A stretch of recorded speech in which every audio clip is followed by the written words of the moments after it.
안녕하세요. 저는 액티비티 캐시와 RSID를 활용한 문서 유출 상황에서의 카피 앤 페이스트 행위 추적이라는 제목의 논문을 주제로 발표를 맡은 경희대학교 컴퓨터공학과 김태형입니다. 먼저 저희의 목차를 설명드리자면 연구 배경 및 목적, 주요 RSID 분석, 주요 액티비티 캐시.db의 분석, 실험 과정, 결론 및 한계점 순서로 발표를 진행하도록 하겠습니다. 먼저 배경입니다. 저희는 5년간 산업기술 유출 위반 건이 139건이나 되고 지재권 분쟁이 4,132건으로 심각하다라는 사실을 확인하였습니다. 또한 기존 디지털 포렌식의 경우에는 메타데이터 분석을 기반으로 복사와 붙여넣기를 통한 문서 유출에서 경우를 확인하였는데 이때 경우에는 추적에 한계가 있음을 확인하였습니다. 그래서 저희는 본 연구를 통해서 RSID와 액티비티 캐시 데이터를 결합해 분석을 하는 방법론을 제시하고자 하였고, 복사 붙여넣기를 통한 문서 유출 상황에서 원본 문서 특정 기술을 개발을 하도록 하였습니다. 다음은 저희가 주요 사용할 RSID에 대한 내용인데요.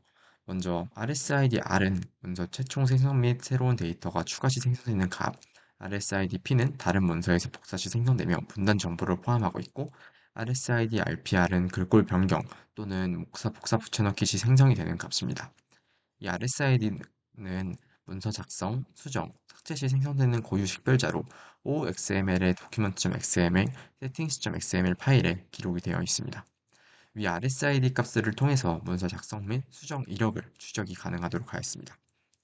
그 다음은 주요 액티비티 캐시.db에 대한 분석인데요.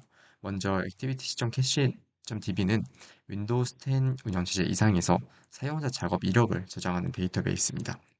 이때 액티비티 캐시.db의 스마트 룩업 테이블을 확인하면 액티비티 타입, 앱 아이디, 타임스탬프, 클립보드 페이로드를 확인할 수 있습니다. 이때 액티비티 타입에는 10번 붙여넣기, 16번 복사를 통해서 어떤 작업을 하였는지 세부적으로 확인을 할 수 있고, 실행 프로그램 이름을 앱 아이디를 통해서 확인을 할 수 있습니다. 또한 타임스탬프에서는 각각 액티비티가 일어난 시간이 언제인지를 더 자세하게 확인을 할 수 있습니다. 또한 클립보드 페이로드에서는 클립보드에 복사된 데이터의 인코딩된 값이 어떤 것인지를 확인할 수 있습니다. 이때 인코딩 값은 베이스 64로 인코딩된 걸 확인할 수 있고, 이를 디코딩한다면 더 세부적으로 복사된 값이 어떤 것인지를 확인할 수 있습니다. 다음은 저희가 설계한 실험 과정인데요. 저희는 먼저 실험 환경을 설정한 후 데이터 생성, 복사 붙여넣기의 기록을 분석을 하고 RSID와 액티비티 캐시.db를 통한 교차 검증을 하였습니다. 그래서 나온 결론을 말씀드리도록 하겠습니다. 먼저 저희는 RSID를 활용하여 문서의 작성, 수정, 복사 작업 시 원본 문서와 사본 문서를 비교를 하여서 작업의 흐름을 분석하였습니다. 또한 본 연구에서는 RSID를 기반으로 원본 문서와 복사본 문서 간의 관계를 확인하고 작업 이력을 구체적으로 구성하였습니다. 폴라리스 오피스 프로그램에서 원본 문서를 생성한 후 원본 내용을 복사하여 복사본 문서.doc스 파일에 복사 붙여넣기 후 저장을 하였습니다. 그래서 저희는 OXML 포맷에서 제공되는 document.xml, settings.xml 파일에서 RSID 값을 추출하여서 수집하고 비교하였습니다.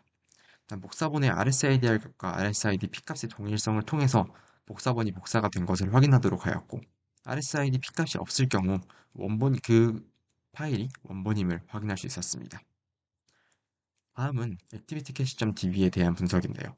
먼저 복사 데이터의 경우 클립보드 페이로드 필드의 베이스 64로 인코딩되어 저장되기 때문에 디코딩된 경우 복사된 내용을 더 자세하게 확인을 할 수 있습니다.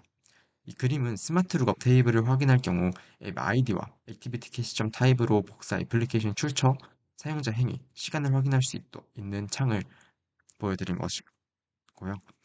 앱 아이디의 경우 오른쪽의 표처럼 세부적으로 어떤 애플리케이션을 사용하였는지를 확인을 할 수 있습니다. 다음은 교차 검증 과정입니다. 먼저 16번 복사에 대한 액티비티 캐시 타입은 보시면 클립보드 페이로드가 없고 그냥 스타트 타임, 엔드 타임으로 타임스탬프 부분만 확인할 수 있습니다. 하지만 액티비티 캐시 타입 10번 붙여넣기의 결과를 확인하면 타임스탬프 스타트 타임뿐만 아니라 클립보드 페이로드에 적혀있는 베이스 64로 된 인코딩된 값을 확인할 수 있습니다. 이를 통해 앱 아이디를 통합 분석하면 폴라리스 워드 파일에서 2024년 12월 8일 16시 25분 47초에 복사를 하고 1초 뒤인 2024년 12월 8일 16시 25분 48초에 붙여넣기를 한 것을 확인할 수 있었습니다.